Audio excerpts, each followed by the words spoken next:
Oke, halo Kak Adel. Kak Aulia apa ada di ruangan ini ya?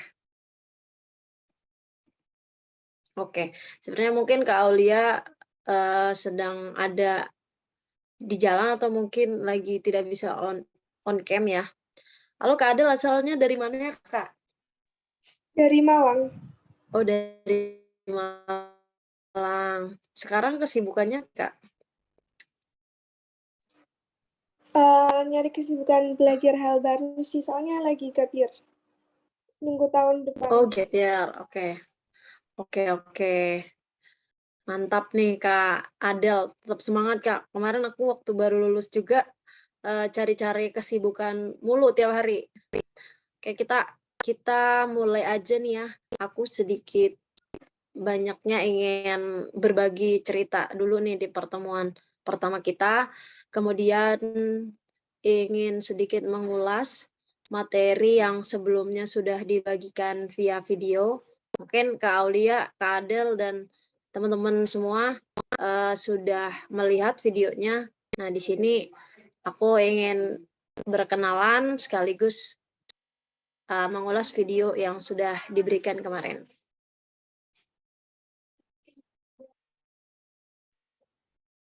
Oke, Kak Hanan, aku izin share screen ya.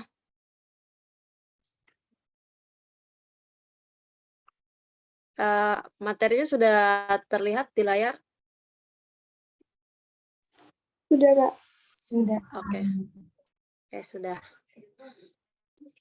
Oke, sebelumnya aku mohon maaf banget nih ke teman-teman karena kemarin pas malam Senin kita tidak bisa bertemu untuk pertemuan yang pertama karena kebetulan aku sedang ada perjalanan dari Jakarta ke Serang. Kebetulan aku kemarin ada dinas luar ke Jakarta dan malam ini alhamdulillah sudah bisa bersama-sama untuk memulai pertemuan yang pertama ini.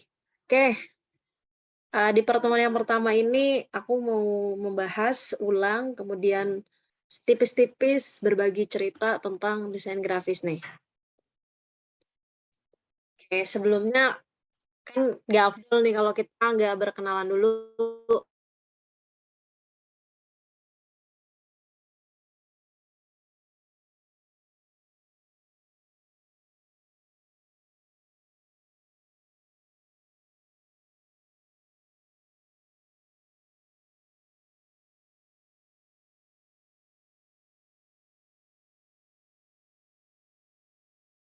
Grafis ini gimana sih ceritanya gitu. Pertama kali aku kenal desain grafis itu di tahun 2018. Itu pun karena karena background-nya adalah pendidikan perikanan, kemudian di situ ada kegiatan kewirausahaan, aku melakukan riset produk dan harus branding nih. Tapi waktu itu karena baru semester 3, jadi laptopnya pun speknya kentang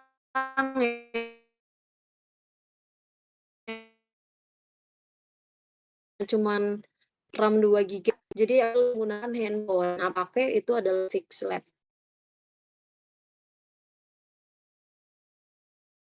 Pixlab mungkin teman-teman tahu, ya laptopku kentang nggak mungkin bisa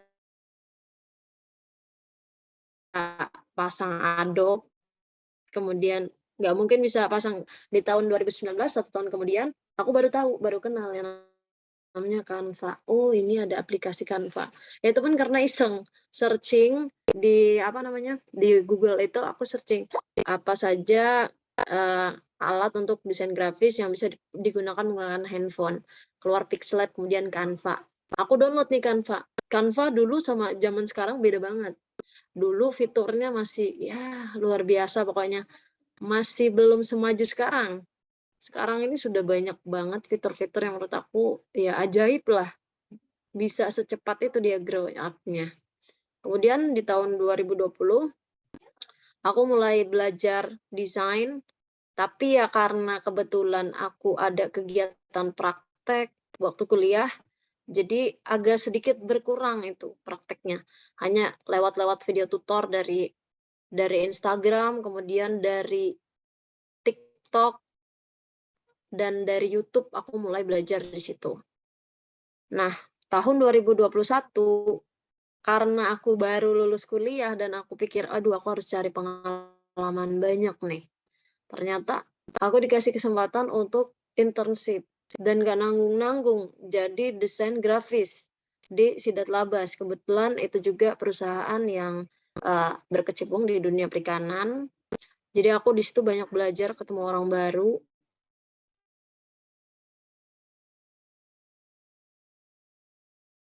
Dan yang paling ngefek banget aku ikut kegiatan challenge setiap hari, satu desain setiap hari.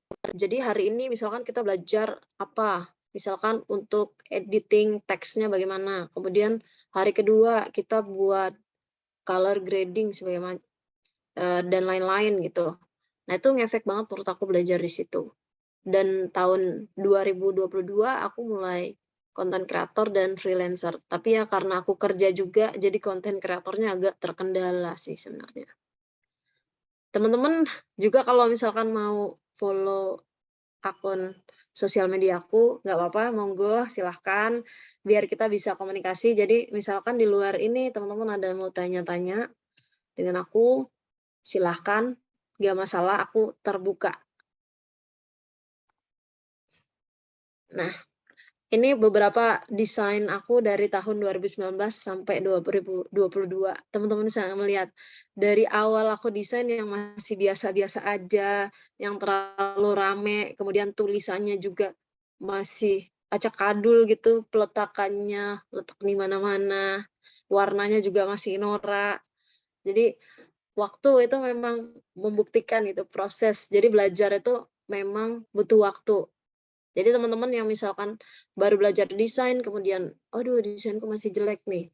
Nggak masalah, kita bisa terus belajar, explore, dan waktu itu membuktikan kok, gitu. Nah, ini dulu kegiatan aku di tahun 2021, aku mulai ikut challenge. Jadi setiap hari, ini desain yang pertama, kemudian yang kedua, sudah mulai ada progres setiap hari seperti itu, teman-teman. Jadi nggak ujuk-ujuk langsung bisa gitu, nggak mungkin. Karena hasil yang bagus itu pasti hasil dari kerja keras dan praktek terus-menerus. Nah, ini aku ikut challenge selama 40 hari, dan setiap harinya membuat satu desain. Ini juga ada beberapa contoh flyer, brosur, dan proposal desain yang aku buat. Kebetulan ini buatnya menggunakan Canva dan Pixlab, teman-teman. Nah, di tahun 2022 aku juga tidak hanya Canva, aku mulai hijrah, ada menggunakan Illustrator, kemudian Photoshop juga yang aku bikin. Emang bisa Kak bikin Canva? Bisa. Jadi ini semua aku bikin kebetulan di Canva bikinnya. Nah, ini juga sedikit desain aku waktu di internship. Jadi waktu setelah lulus aku mencoba jadi graphic designer. Nah, kebetulan ini hasil desainnya. Nah, mungkin sebelum kita mulai lebih jauh, teman-teman kalau ada yang mau ditanyakan, monggo silakan, mungkin Kak Aulia atau Kak Adel mau bertanya, nggak masalah. Kalau misalkan tidak ada, kita bisa lanjut nih. Belum ada, Kak. Oh, belum ada, ya.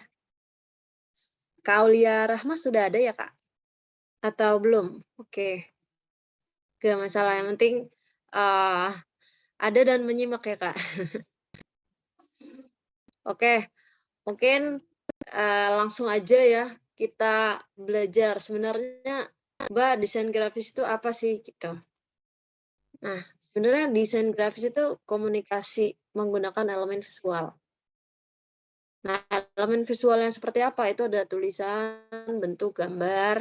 Tujuannya ya itu untuk orang lain supaya ngerti pesan yang ingin kita sampaikan. Contohnya ada flyer makanan. Tujuannya apa? Misalnya supaya orang lain itu tahu, oh ini ada menu, kemudian dia bisa beli. Bagaimana caranya dengan membuat tadi pakai tulisan bentuk ayam, kemudian gambar ayam tulisannya ada misalnya McD, KFC, seperti itu, teman-teman. Nah, kalau misalkan kita nih baru banget pengen belajar desain, menurut aku ini 3 hal ini penting untuk teman-teman tahu terlebih dahulu. Yang pertama ada tujuan, yang kedua ada elemen, yang ketiga ada prinsip. Karena memang ketika kita baru belajar desain, pasti kita bingung, kita mau mulai belajarnya dari mana gitu. Nah, menurut aku dari sinilah kita belajar. Kita tahu tujuan desain itu apa, kemudian elemennya itu apa, dan yang ketiga prinsipnya apa. Nah, ketika kita udah tahu ketiga hal ini, kalian mau pakai aplikasi apa aja, misalkan, "Wah, nggak mau saya pakai Canva, Kak. Saya maunya pakai Pixlab," gitu. Oke, nggak masalah. "Saya maunya pakai Photoshop." Oke. Illustrator, nggak masalah. Yang penting, ilmu dasarnya tuh kita tahu. Tujuannya apa, elemennya apa, prinsipnya apa, gitu, teman-teman. Nah, kita ngomongin soal tujuan, yang pertama itu ada keterbacaan atau readability. Nah, kalau keterbacaan itu menurut aku memang penting banget. Nih, misalkan kita ngelihat desain ini, A dan B. Kalau kita lihat desain yang B, kita mungkin bacanya kayaknya ini bukan visi misi, tapi misi-misi gitu. Karena tulisannya apa ini kurang jelas. Tapi mungkin menurut desainer si B ini, desain saya tuh udah bagus gitu. Tapi dari segi keterbacaan, kasihan orang lain, apalagi orang tua. Apa dia tahu itu font tulisannya apa? Kemudian selanjutnya selain jenis font yang digunakan, tulisan besar kecilnya juga berpengaruh. Nah, nanti ketika teman-teman desain, diharapkan itu pilihlah font yang aman untuk dibaca, kemudian ukurannya juga disesuaikan, jangan terlalu besar, jangan terlalu kecil. Nah, seperti itu. Karena kan tujuan desain adalah komunikasi. Kalau misalkan dari baca aja mereka sudah bingung, bagaimana mau mengerti tujuan dari desain kita? Oke. Yang selanjutnya ada simplicity. Simple nggak desainnya? Kalau misalnya kita setuju nih ya, kalau kita lihat yang pink ini mungkin, oh kita tahu ini ada sweet strawberry, minuman gitu. Cuma kalau kita lihat yang, apa namanya, yang desain warna hijau, mungkin teman-teman juga bingung nih, pusing. Gambarnya double, kemudian tulisannya juga mencar-mencar ke mana-mana, agak susah kita melihatnya. Nah, nanti teman-teman dalam mendesain diharapkan bisa meletakkan elemen-elemen yang penting di tempat yang pas, kayak gini. Jadi nggak usah terlalu rame, karena sekarang juga kalau misalkan kita ikuti tren desain grafis, orang-orang cenderung punya desain yang minimalis gitu. Minimalis, clean, modern, dan nggak terlalu banyak elemen-elemen yang bikin rame, bikin pusing yang lihatnya. Nah, kemudian tujuan yang ketiga itu memorable. Jadi gimana sih desain kita tuh bisa diingat orang lain? Mungkin kalau kita sebagai desainer pemula dan aku juga sebagai desainer, tujuan memorable ini memang agak sulit untuk dicapai. Kecuali memang kita sudah profesional. Nah, memorabilitas ini bisa kita dapatkan misalkan kayak kita lihat Gojek, dia konsisten menggunakan warna hijau. Kemudian ada logonya juga yang simpel dan kita pasti ingat. Jadi kalau ijo-ijo begini pasti menunjukkan, oh ojek online gitu. Kalau nggak Gojek ya Grab. Kemudian dari gambar ilustrasinya juga dia konsisten menggunakan gambar-gambar yang ilustrasinya modelnya seperti ini. Jadi dengan sekali lihat aja, oh ini mah Gojek gitu. Jadi gimana desain kita mampu diingat. Tapi nggak masalah, kita sebagai desainer pemula ketika kita sudah bisa menerapkan 2 aja misalnya tadi, keterbacaannya udah aman, simplicity-nya sudah aman, udah menurut aku sudah cukup. Memorabilitas itu nanti sambil berjalan kita juga bakal paham. Oke, kemudian yang ketiga elemen.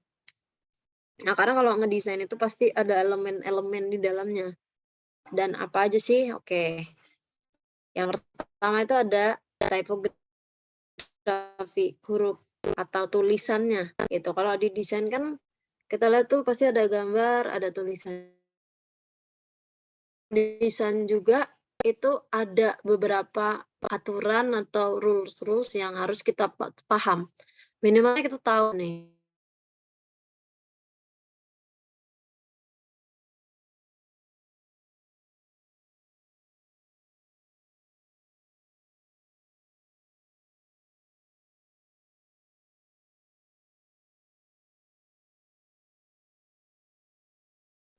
Kak Dea, punten suaranya hilang, Kak.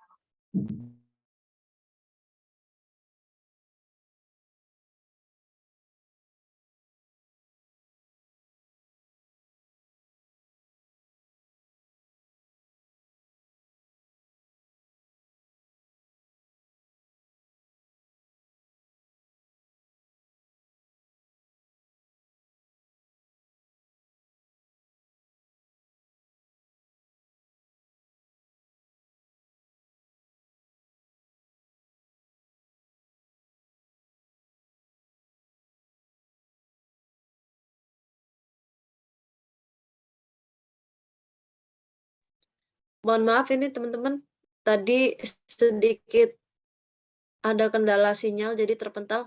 Apa suaranya sudah terdengar ya? Sudah, Kak. Oke, aman-aman ya. Mohon maaf tadi ada kendala sedikit.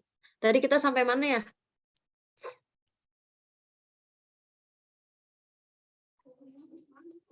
Oke, mungkin kita lanjut di sans serif ya tadi ya, sudah sampai sans serif ya. Nah, oke, kita lanjut nih. Kemudian dalam menggunakan font juga nggak usah banyak-banyak nih teman-teman, tips dari aku nih. Nggak usah banyak-banyak, cukup 2 aja jenisnya. Jangan sampai 4 gitu. 2 cukup, 3 maksimal. Sudah, gunakan 3 aja. Semakin banyak font yang kita gunakan, konsekuensinya adalah semakin banyak keanekaragaman font. Jadi orang itu melihat juga akan agak kesulitan. Kalau misalkan 3 maksimal ini pun masih mirip-mirip fontnya nggak masalah. Kemudian yang kedua, yang perlu kita perhatikan di desain kita ada image atau gambar. Nah, gambar juga itu ada fungsinya di dalam sebuah desain. Bisa dia tuh menguatkan atau menambah informasi, bisa juga membangun emosi orang-orang, atau hanya sekedar untuk meraih perhatian. Nah, biasanya kalau di desain flyer makanan, biasanya dia menguatkan dan menambah informasi sekaligus membangun emosi. Jadi orang tuh, wah tertarik nih untuk makan, karena lihat gambarnya itu udah oke gitu. Nah, kalau misalkan biasanya ada di akhir desain itu ada untuk call to action, dia biasanya untuk meraih perhatian supaya orang lain itu mantengin postingan dia. Jadi tinggal nanti disesuaikan kita nih mau mendesain apa, terus tuh mau dikasih gambar apa. Nah, selanjutnya dalam desain juga ada elemen bentuk. Mungkin teman-teman juga sering lihat desain ada kotak-kotaknya, ada bulat-bulatnya, ada segitiganya misalkan di sisi-sisinya. Nah, chef juga kalau kita pelajari, dia punya makna sendiri. Misalkan dia kotak itu kaku, kuat, stabil. Kemudian bulat itu biasanya maknanya tuh santai, ringan, lembut, friendly. Kemudian segitiga itu tajam, seimbang, pondasi. Chef juga biasanya bentuk ini berkaitan juga erat dengan desain logo. Biasanya logo-logo itu menggunakan bentuk sebagai elemen yang ada di desainnya. Nah, misalkan teman-teman mau bikin logo yang santai, ringan, lembut, mungkin bisa pakai bentuk-bentuk yang bulat, kemudian itu dia agak rounded lah intinya, untuk menggambarkan suasana yang ringan, santai, lembut, dan friendly gitu. Nah, elemen selanjutnya ada warna. Nah, ini biasanya jadi pertanyaan paling sering dulu sewaktu aku ikut webinar dan aku juga sering tanya ke tutor, Kak, kalau milih warna itu gimana sih gitu. Terus tuh apakah semua warna bisa kita gunakan untuk mendesain? Ternyata enggak. Ternyata warna itu punya makna sendiri-sendiri. Misalkan tuh merah itu punya arti cinta, kemudian darah, api, energi, strong, intensitas gitu. Makanya produk-produk makanan biasanya flyernya itu menggunakan warna merah. Coba teman-teman perhatiin. Merah, kalau tidak warnanya kuning. Seperti McD, kemudian apa ya, banyak ya makanan yang menggunakan warna merah itu. Jadi dia tuh untuk menggugah gairah orang, dia menggunakan warna merah. Jadi orang cenderung agak terkesan bergairah melihat itu dan pengennya beli gitu. Kemudian kita bisa lihat di sini nih. Jadi logo-logo pun mereka menggunakan warna untuk membuat logo. Nih misalkan teknologi, bisa Nokia, HP, Philips, Samsung, dia menggunakan warna biru. Karena biru ini artinya itu trust, kemudian stability. Jadi dia menggunakan warna-warna itu sebagai warna yang ada di desainnya. Nah, kalau misalkan teman-teman mau melihat lebih lanjut, ada di video materi aku. Nah, di situ aku jelasin juga tentang elemen warna. Nah, kalau teman-teman masih bingung lagi nih, bingung banget kayak gimana milih warna, kita juga bisa pakai skema warna. Jadi skema warna itu adalah skema yang bisa kita pilih untuk menentukan warna dasar atau palet warna yang ada di desain kita. Nah, di sini ada 5, ada monokromatik, analog, komplementer, triadik, dan tetradik. Nanti untuk penjelasan lebih dalam lagi, teman-teman bisa banget pantengin video yang sudah aku kasih, di rewatch aja, kemudian dilihat itu apa aja, apa sih monokromatik, apa sih analog, komplementer itu apa. Nah, kalau misalkan masih bingung banget, Kak, aku masih bingung gimana tuh caranya. Di Canva sendiri itu memudahkan kita untuk memilih skema warna atau color palette. Nah, tadi kalau skema warna kita balik lagi ya. Jadi skema warna itu adalah warna-warna yang sudah disediakan dan kita bisa pakai. Misalnya warna-warna monokromatik. Dia itu adalah warna yang masih satu, misalkan biru. Ada turunannya biru muda, biru tua, biru langit, gitu teman-teman. Jadi masih satu warna mono. Kemudian kalau analog itu skema warna yang bersampingan. Bersampingan dia. Misalkan di sini biru tua, biru muda, biru stabilo. Kalau yang skema komplementer kita bisa pakai nih skemanya nanti di desain kita itu skemanya berseberangan. Misalkan biru berseberangan sama warna merah gitu. Nah, tapi skema warna ini bisa lebih mudah di Canva. Nah, teman-teman tinggal klik aja skema warna Canva nih di sini. Di sini kita bisa pilih, misalnya kita nggak mau ribet ya, kita tinggal pilih warna biru. Nanti komplementernya akan kelihatan, oh kuning. Misalnya aku mau yang monokromatik deh, monokromatik. Misalkan warna merah, dia keluar warna merahnya. Kemudian aku nggak mau warna merah, aku mau warna kuning. Keluar warna kuning. Ini yang skema monokromatik. Kemudian aku mau yang tetradik deh. Dia skema warna tetradik itu ada 4 sisi. Dia membentuk segi 4 gini. Nah, ini namanya Canva Color Wheel. Nanti teman-teman yang mau materi presentasi ini bakal dibagikan juga. Jadi bisa banget nih pilih-pilih warna di sini. Nanti kalau misalkan teman-teman ada yang bingung mau tanya, nggak apa-apa. Oke, kita lanjut lagi ya teman-teman.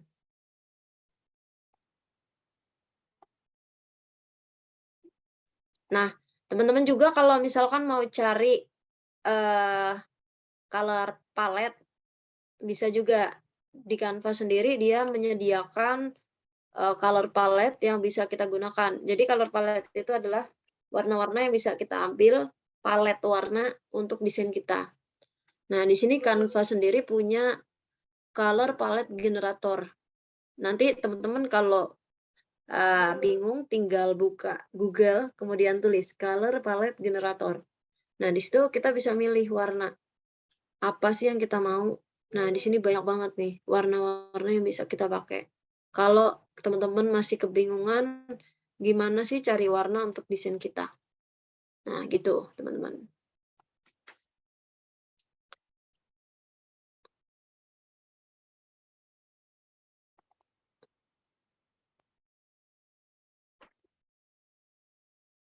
Oke, kita lanjut lagi ya.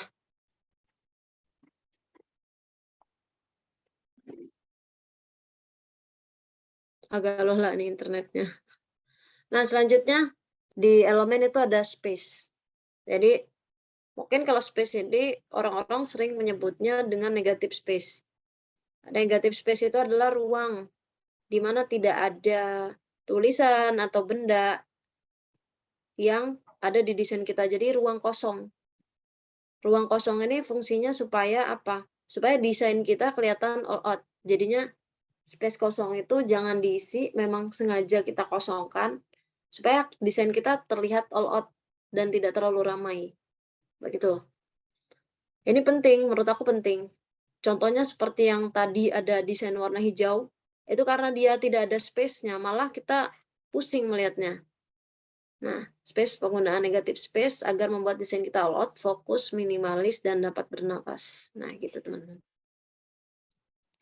Ini yang terakhir, hal basic tentang desain yang terakhir, itu ada prinsip. Nah, tapi sebelum kita ke prinsip, mungkin teman-teman ada yang mau bertanya, monggo silahkan. Tadi aku lihat ada chat di dari Kak Aulia Rahmah. Kak, aku mau nanya, untuk gambar sebenarnya boleh nggak sih kita ambil animasi gambar dari internet untuk keperluan desain atau ada ketentuan yang bisa dipakai? Oh, tentu ada Kak Aulia. Jadi dalam mengambil sebuah gambar juga kita perlu melihat lisensi. Misalnya kita ambil gambar dari Unsplash gitu. Kemudian apa saja sih? Misalnya dari Pripik. Biasanya orang-orang ambil dari Pripik, itu animasi atau segala macam. Nah, di foto itu kita lihat lisensinya. Kalau lisensinya 100% commercial use, kita bisa pakai. Tapi kalau misalkan dia ada ketentuan, misalnya untuk personal use aja, berarti Kak Aulia nggak boleh pakai gambar itu untuk keperluan dijual lagi gitu. Itu nggak bisa. Misalkan di Pinterest, wow, aku ketemu foto stiker bagus-bagus nih, kemudian dijual. Itu perlu dilihat lagi. Jadi ada yang namanya kebijakan, ketentuan, dan kebijakan itu misalnya. Di situ bisa dilihat tulisannya apa, biasanya commercial use atau tidak commercial use. Nah, tapi kalau misalkan di Canva nih, Kak Aulia misalnya pakai elemen yang di Canva, bisa. Tapi ada ketentuannya juga. Dia tidak boleh template aja. Misalnya template doang, terus tuh dijual atau disebarluaskan, itu nggak bisa. Harus ada yang diubah. Misalkan tulisannya diubah, dikasih tambahan elemen yang lain, itu nggak apa-apa. Itu nggak apa-apa. Dan Canva memang ada yang berbayar, ada yang enggak. Nanti tinggal dilihat aja ketentuannya. Mungkin Kak Adel kalau ada yang mau ditanyakan nggak apa-apa Kak. Sebelum kita lanjut ke poin yang ketiga. Buat mastiin lisensinya itu di gambarnya tuh di detailnya apa lewat web atau apa? Oh, biasanya ada Kak. Gini, misalkan di Unsplash ya. Misalkan kita cari di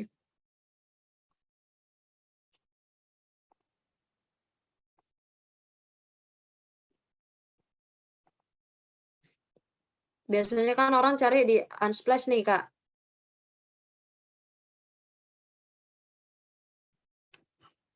Nih, di sini ada tulisannya, Kak. Free to use under Unsplash license. Nah, lisensinya bisa kita lihat di sini nih, Kak. All photos can be downloaded and used for free. Komersial and non-komersial. Nah, jangan ini kan ada what is not permit, berarti ini nggak boleh nih, yang nggak boleh. Nah, kita baca di sini. Supaya apa? Supaya kita nggak melebihi batas-batas yang dia gunakan. Ini kan dia no permission needed, tidak diperlukan izin, tinggal attribution aja untuk apresiasi gitu. Jadi tinggal lihat di situ Kak. Misalnya ini the place, sebenarnya sama aja sih semuanya. Biasanya di sini tuh ada tulisannya free to use gitu. Misalnya berbayar gitu. Di Prepik juga gitu sama Kak. Di Pinterest juga sama. Pinterest itu biasanya juga bisa digunakan, cuman ada ketentuan-ketentuan aja. Nah, ketentuan apa aja? Nah, lihat yang kayak tadi tuh Kak. Bisa. Nah, kan banyak banget nih cakep-cakep kalau di Pinterest tuh Kak. Nah, ini juga harus kita lihat nih ketentuannya gimana. Kurang lebih sih gitu Kak.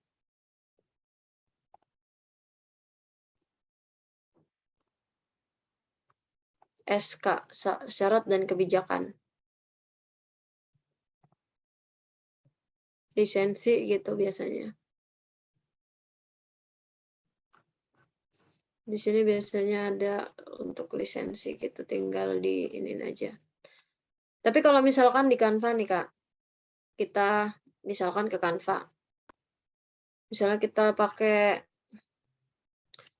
template gitu.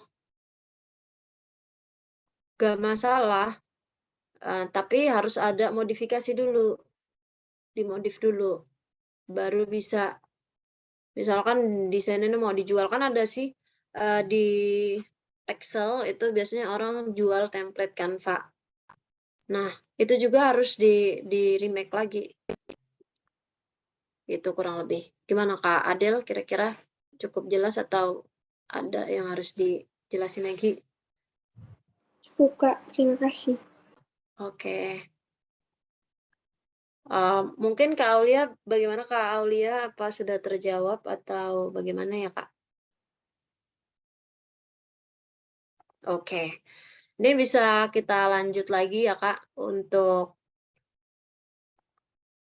poin yang ketiga ini, yang terakhir ini prinsip. Tapi sebelumnya aku mau tanya dulu nih ke Kak Hanan. Kak Hanan, kita sampai jam berapa ya Kak? Kalau aku sih seneng aja nih ngobrol gini. Sampai Oke, sambil maksimal nunggu 9.15 ya, Kak? 9.15 ya Kak? Iya, bener, Kak. Oke, gak apa-apa, aku percepat aja. Nanti biar tanya jawabnya lama. Kayak yang tiga itu prinsip, teman-teman. Dan dalam prinsip itu ada 4. Kontras, hierarki visual, rule of proximity, dan keseimbangan. Nah, ini sih yang menurut aku menjadi kesalahan desainer-desainer pemula. Dia tidak memperhatikan kontras. Sebenarnya kontras itu kuncinya itu gampang. Kalau misalkan kita punya background yang terang, berarti tulisan kita harus gelap. Jadi sebaliknya, gelap terang, terang gelap, seperti itu. Jangan background-nya sudah terang, tulisan kita itu terang juga. Jadi otomatis sudah, tulisan kita tidak akan terlihat jelas. Dulu di awal-awal, mungkin teman-teman lihat ya, aku dulu di awal-awal mikirnya, ini kayaknya warna biru bagus deh sama warna kuning. Tapi aku salah, karena warna biru yang aku gunakan warna biru stabilo. Sementara warna kuningnya sudah gonjreng, ditambah warna background-nya juga yang udah gonjreng. Jadi nggak masuk di situ. Setelah aku belajar, dan aku tahu, oh iya, ternyata aku juga ngelihatnya susah ya, mataku sakit juga lama-lama ngelihatnya. Nah, mungkin kalau yang desain sebelah sini, desain yang tulisannya Mang Donat ini lumayan mending karena tulisannya warnanya agak gelap, kemudian dasarnya itu cerah. Nah, itu teman-teman yang perlu jadi catatan sih menurut aku. Kemudian yang kedua itu ada hierarki visual. Waduh, Kak Daya, ini di hierarki visual apaan nih? Sebenarnya secara tidak sadar kita nih sudah menerapkan hierarki visual. Misalkan, contoh ya, hierarki visual itu ada heading, misalkan judulnya tuh kita tulis tebal, kemudian ukurannya lebih besar. Kemudian subheading itu lebih kecil, tapi agak tebal. Kemudian body text-nya tuh tulisannya mungkin lebih kecil dan agak tipis. Jadi hierarki visual itu prioritas mana sih orang yang pengen kita tujukan. Misalkan dalam sebuah desain, aku pengen orang itu baca ini dulu nih, prinsip hierarki visual dulu, terus baru ke contoh hierarkinya. Jadi kita tuh bisa ngatur teman-teman, di dalam desain kita bisa ngatur. Misalnya orang nih pengen aku arahin untuk melihat gambar dulu. Jadi bikinlah gambar yang menarik, kemudian gambar yang lumayan agak besar, tapi tidak menutupi desain kita. Nah, baru orang-orang tuh fokus, oh, ini lihatnya di fotonya. Nah, terus cara membentuk hierarki visual itu kita bisa pakai size-nya, kita mainin size-nya besar kecil, kemudian tebal tipisnya, kemudian warnanya, dan space antara tulisan yang satu dengan tulisan yang lain. Nah, itu bisa banget. Nah, terus yang ketiga itu ada rule of proximity. Kita bisa atur nih komponen-komponen mana yang berhubungan supaya orang lain itu bisa mudah. Contohnya di sini ada name card. Kalau kita lihat sebelumnya ini kan masih mencar-mencar nih, kayak kontak personnya masih mencar-mencar. Setelah kita atur rule of proximity-nya, jadi gampang dilihat. Yang kontak person kita satukan, kemudian namanya, ada logonya, jadi orang lebih enak melihatnya. Ini berkaitan dengan tujuan dari desain tadi ya kan, komunikasi gitu, jadi memudahkan kita. Kemudian yang terakhir ada keseimbangan. Nah, dalam sebuah desain juga kita harus perhatiin nih keseimbangannya. Misalkan ini paus biru nih. Tulisannya kita buat di sini supaya seimbang, karena di kanan kirinya ini kita mau kasih balance. Kemudian kita kasih penekanan nih. Di sini paus biru, kemudian ada swipe left. Jadi ada penekanan di situ. Dan pengulangannya bagaimana? Ini kita ulangin. Jadi kita letakkan, misalnya di kanan kiri atasnya ini ada logo dan tulisan, di bawah juga sama. Kita ulangi hal yang sama di bawahnya supaya membentuk keseimbangan. Seperti itu teman-teman. Nah, mungkin itu dulu. Kalau teman-teman ada pertanyaan, monggo silahkan. Semakin banyak yang bertanya, semakin baik nih.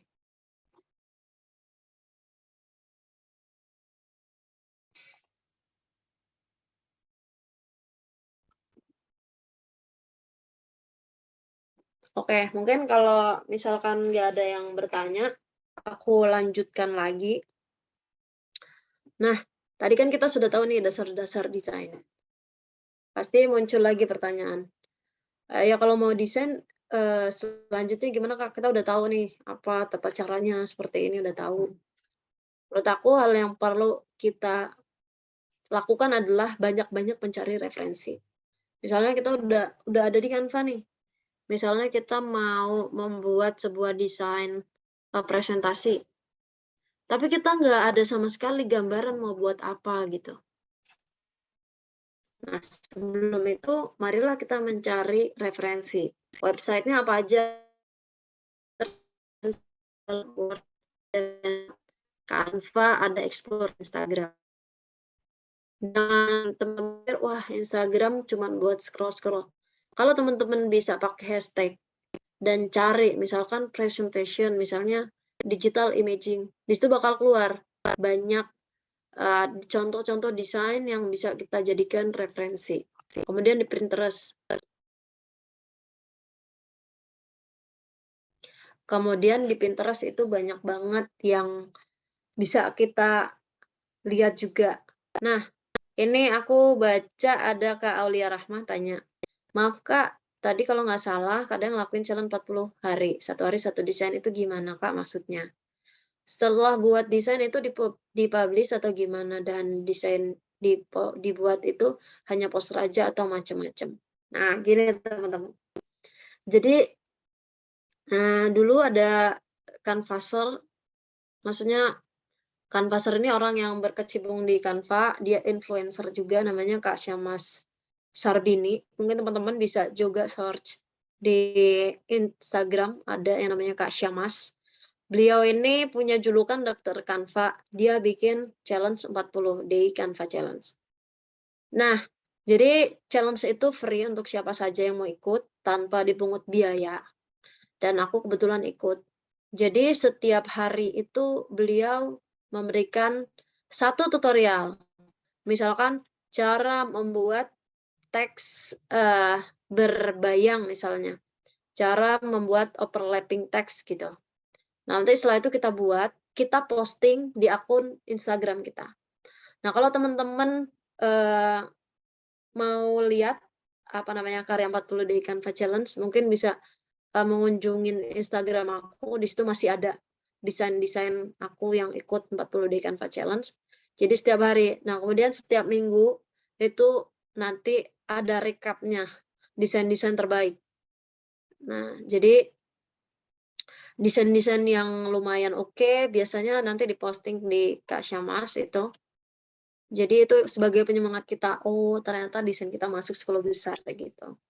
Dan itu banyak teman-teman, tidak hanya poster, ada cara bikin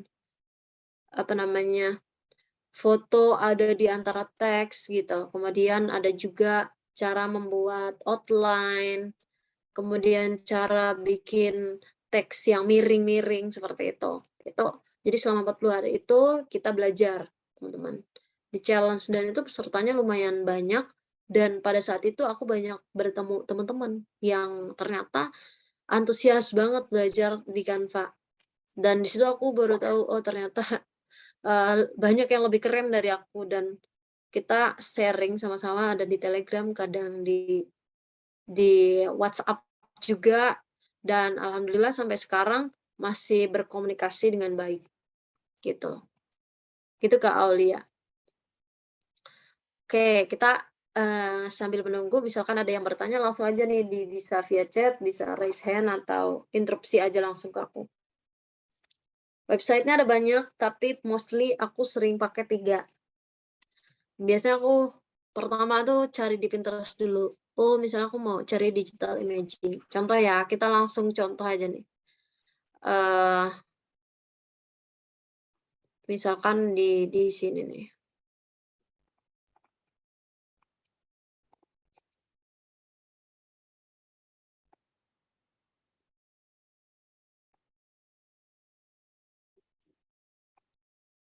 Misalnya kita mau cari di Pinterest. Biasanya kan begini ya, biasanya dia suruh masuk dulu sih. Terus ini karena aku udah masuk, oke lah. Misalnya aku mau cari roll banner design misalnya. Karena kan suka bikin roll banner gitu. Design food, design gitu. Ini bakal banyak banget yang muncul desain-desainnya. Nah, inilah yang nantinya, oh bagus nih, seperti ini. Misalkan aku maunya begini. Tinggal aku simpen aja, disimpan. Kemudian nanti kan bisa dilihat kembali. Nanti setelah itu akan muncul di bawahnya. Wah, ini bagus nih. Nah, gitu. Teman-teman bisa nyimpan dulu, misalnya mau buat desain yang seperti apa, dilihat-lihat referensinya. Banyak banget yang bagus-bagus. Nah, gitu. Biasanya aku setiap kali cari gitu, aku simpan. Nanti selanjutnya aku lihat. Nah, dan kemudian aku cari desain di Canva yang sama. Misalkan nih, di sini kita cari di template nih. Misalnya poster. Dia akan muncul nih, karena aku di sini kan ukurannya presentasi. Jadi yang keluar biasanya desain-desain presentasi. Tapi kalau misalkan ukuran roll banner biasanya keluar juga banner-bannernya. Nah, setelah kita sudah mengisi referensi otak kita dengan desain-desain, teman-teman bisa mulai mendesain. Nah, mungkin kalau untuk pertemuan kita pada hari ini, itu materi yang ingin aku sampaikan, gitu. Sebenarnya ini materinya sudah ada, cuman aku ulas aja, gitu teman-teman. Sebenarnya aku harapin sih waktu kita tutor gini, teman-teman sudah punya banyak pertanyaan dan aku bakal menjawab pertanyaan-pertanyaan dari teman-teman. Gitu. Oh iya, teman-teman, karena ini sudah jam 21.02 juga, untuk pertemuan kali itu mau kasih sedikit tugas. Jadi, nanti teman-teman bisa mengerjakan tugasnya sambil ya lihat-lihat Canva. Kalau nggak salah di video materi sudah aku kasih materi remake template Canva. Nah, nanti tugasnya mungkin bakal di-share panitia. Tugasnya itu me-remake template yang ada di Canva. Kemudian nanti teman-teman kirimkan after dan before-nya. Menurut aku nge-remake template itu juga salah satu bentuk latihan. Latihannya jalan pintas menurut aku, karena dengan ada template itu kan sudah ada gambarnya, sudah ada tulisannya, sudah ada komponen-komponen lain yang mendukungnya. Tinggal teman-teman menyesuaikan sesuai dengan kebutuhan. Kemudian kita juga nggak pusing lagi mikirin pilih warna apa, harus pakai tulisan yang model apa. Tapi seiring berjalannya waktu, kalau teman-teman sering nge-remake, pasti suatu saat teman-teman nggak perlu template lagi. Di tahun 2021 aku mulai menggunakan kanvas kosong. Jadi kosong, aku udah mulai mendesain sendiri. Caranya gimana sih supaya dengan kanvas kosong pun kita sudah bisa, gimana caranya, Kak? Jadi tadi aku cari dulu referensi, lihat di Pinterest atau Dribbble atau di Explore IG. Setelah dapat 15-20 desain yang serupa, aku mulai ngedesain. Dan itu menurut aku cukup efektif dan aku bisa mulai mendesain di situ. Tapi kalau kita yang baru awal-awal belajar, menurut aku kita tinggal ke home Canva aja. Kita lihat di sini banyak banget template. Misalkan kita di sini mau cari template gitu. Di sini banyak template yang bisa kita pakai. Dan menurut aku ini menolong banget. Sebagai orang yang bekerja di perkantoran yang banyak dituntut juga untuk desain-desain, menurut aku ini ngebantu. Cepat, kerjaan kita jadi lebih cepat dibandingkan misalkan aku pakai Photoshop gitu. Agak lama. Ketika aku mau bikin banner gitu.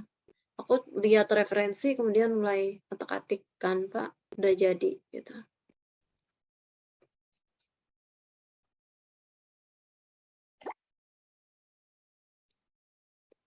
Oke, mungkin dari Kak Hanan, Kak Adel, sama Kak Aulia, kalau ada yang ingin ditanyakan, monggo silakan bertanya sembari aku ngobrol-ngobrol nih, supaya aku kayak gak ngomong sendiri gitu.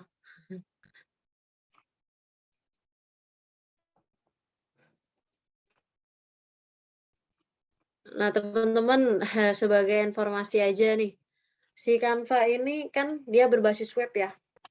Jadi segala jenis bentuk pembaruan itu cepat. Dari mulai fitur, kemudian elemen-elemennya, dia langsung update. Beda halnya dengan misalkan teman-teman pakai yang Canva yang di handphone.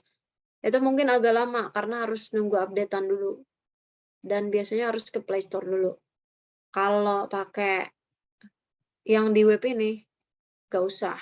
Karena dia setiap kali kita buka, itu adalah versi terbarunya. Gitu, teman-teman.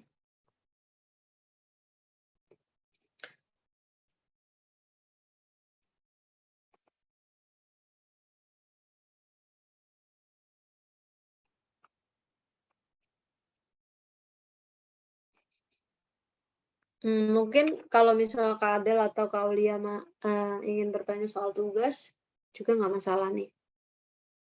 Tugas tadi itu nge-remake template. Jadi misalkan kita ke template ya, misalkan kita ke home, kemudian biasanya sih aku custom di sini ukurannya. Kalau ukuran 1080 kali 3850 itu biasanya postingan Instagram yang panjang. Dan biasanya bentuknya seperti ini. Kalau kita cari di template itu bakalan banyak banget yang keluar.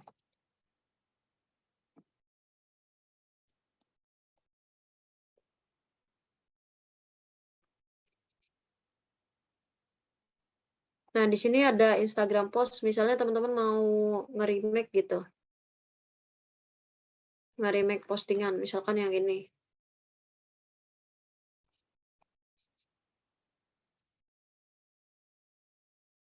Wah, ini kayaknya udah bagus nih desainnya, tapi aku mau ada yang dikurangin, misalkan ini mau aku kurangin deh, terlalu banyak tuh. Misalnya cuma seperti ini aja.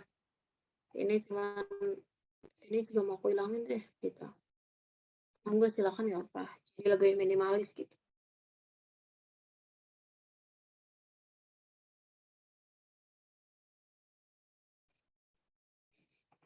Oh, ini. Ada pertanyaan dari Kak Aulia Rahmani dari Direct Message. Kak, ada saran nggak kira-kira kalau kita udah buat desain itu diapain? Saya suka bingung kalau udah coba-coba desain tapi cuma didiemin aja. Rasanya sayang karena nggak tahu kurangnya di mana. Nah, inilah kita perlunya teman dan kemudian kita juga butuh komunitas. Kalau menurut aku ketika kita udah mulai mendesain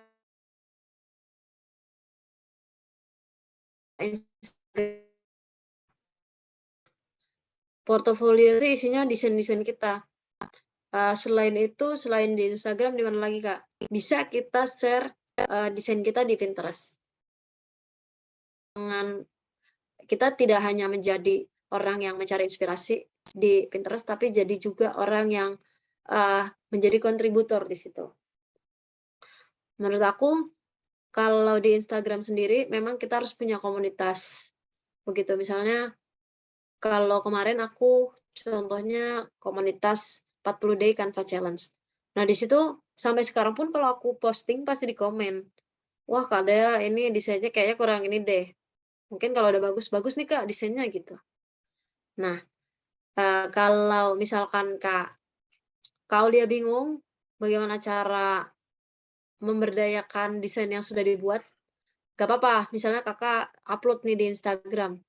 Nanti minta saran nih dengan temen atau misalkan dengan tutor, misalnya "Kak, aku udah desain nih, gimana?" Gitu. It's okay, nggak apa-apa. Nah, desain-desain yang kita punya juga nanti bisa kita masukin ke portofolio desain kita, teman-teman. Jadi nih, Kak Aulia banyak ngedesain, misalnya, wah ada yang cakep nih, dimasukin ke portofolio. Misalkan Kak Aulia suatu saat mau melamar sebagai desain grafis di suatu perusahaan atau desain grafis di suatu startup. Kak Aulia bisa tunjukin portofolio Kak Aulia melalui desain-desain yang sudah dibuat. Nah, tadi yang aku tunjukin tadi Kak Aulia yang di awal-awal itu juga sebenarnya adalah portofolio aku. Isinya desain-desainku yang dari awal, dari dulu aku buat. Nah, jadi mungkin kurang lebih seperti itu.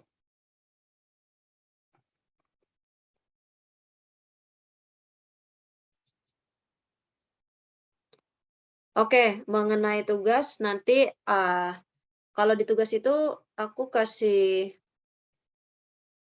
untuk postingan Instagram bisa menggunakan ukuran yang 1080 kali 1080 dan yang ukuran persegi panjang.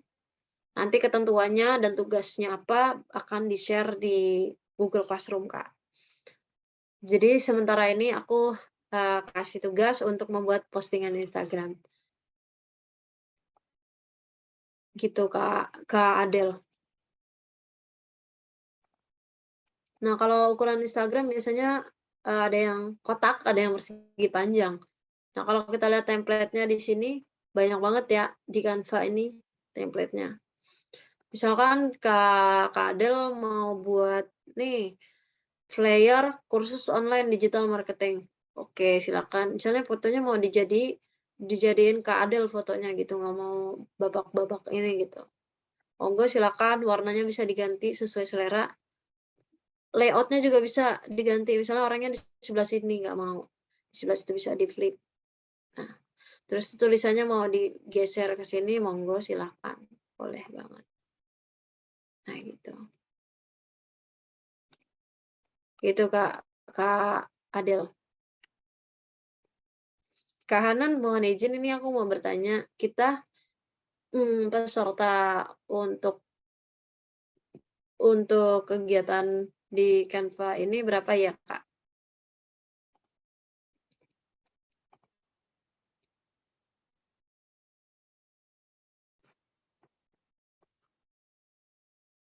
Oke, mungkin Kak Hanan lagi, Oke, maaf Kak, iya, dia Kak. di sini putus-putus.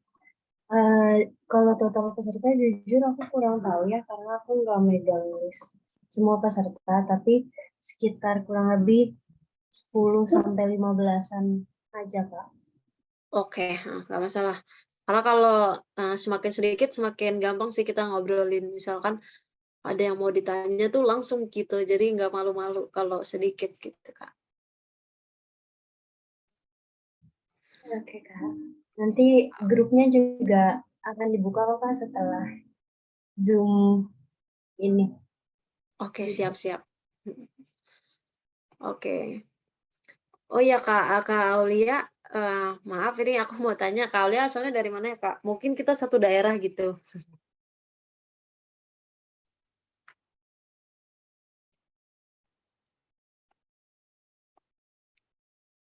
Oh, Kak Aulia dari Depok. Aduh, kita jauh. Kalau kemarin di awal Januari itu aku kebetulan tinggal di Jakarta Selatan karena kerja pindah ke Serang gitu, Kak.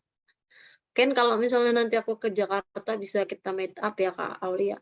Soalnya kalau Kak Adel jauh di Malang.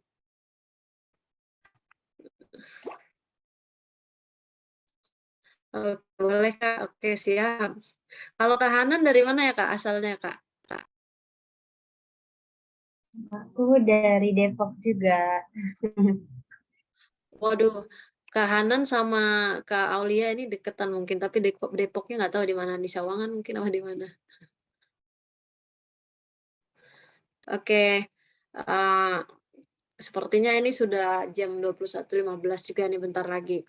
Oke teman-teman, sebenarnya kalau aku nggak masalah, teman mau tanya misalnya mau tanya selesai grafis misalnya di luar jam pertengahan Zoom atau di luar ini juga nggak masalah. Sifatnya aku senang banget berbagi ilmu kalau teman-teman mau sama-sama. Nah, aku juga mungkin mau stop ya teman-teman. Apa namanya, misalkan teman-teman mau sharing seputar desain grafis terus masih bingung desain grafis itu mulai gimana, aku terbuka lebar, terutama nih teman-teman yang udah daftar pelatihan di digital skill area nih. Kayak mungkin Kak Adel, Kak Hanan gitu. Kak Hanan mungkin ini terlalu malam nggak ya, Kak, buat kakak-kakak yang lain?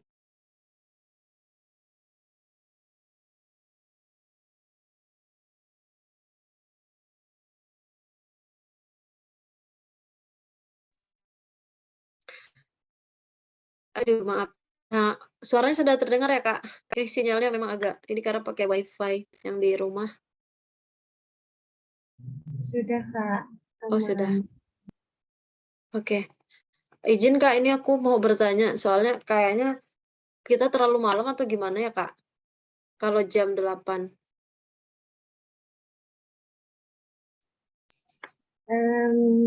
Mungkin bisa kali ya, Kak, digeser 1 jam. Jam 7 Iya, tapi mungkin. dari sana. Maka dari teman-temannya kayaknya mungkin terlalu malam, jadi baru atau mungkin mereka pada sibuk juga sih Kak ya.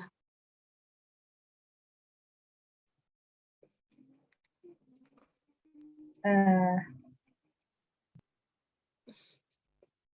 jujur Kak, aku kurang tahu karena yang bikin jadwal bukan aku. Mungkin nanti Oh iya. ya nanti bisa aku sampaikan kali ya Kak ke tim yang ya. Benar-benar Kak. Makasih Kak Hanan, Kak Adel, Kak Aulia, Rahmah. Malam ini mudah-mudahan bisa terus berjalan seperti ini ke depannya. Oke, ini Kak Aulia, nanti selanjutnya balik ke jadwal awal atau lanjut hari Rabu?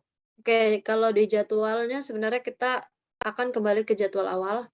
Nanti kalau misalkan ada perubahan pasti akan disampaikan, Kak.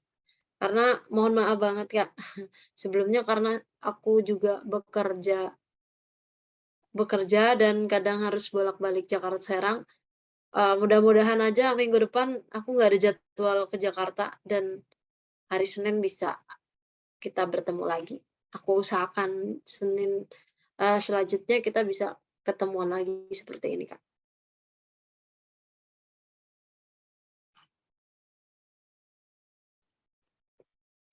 Mungkin selanjutnya aku kembalikan ke Kak Hanan. Oke, sebelumnya maaf Kak izin off cam karena sinyal di rumah juga jelek kebetulan di Oke. kosan tuh. Iya, Kak, Ya. siap. Oke, jadi makasih banyak Kak Dea atas pemaparannya tadi, atas ilmunya yang udah banyak banget dikasih ke kita. Terus makasih juga kepada Kak Aulia dan Kak Adel karena udah bersedia hadir di pertemuan hari ini. Mungkin ini kali ya yang terakhir dari aku, titipan jangan lupa link presensinya sudah aku kirim di chat Zoom. Sekian dari aku, mungkin Kak Dea mau ada tambahan Kak?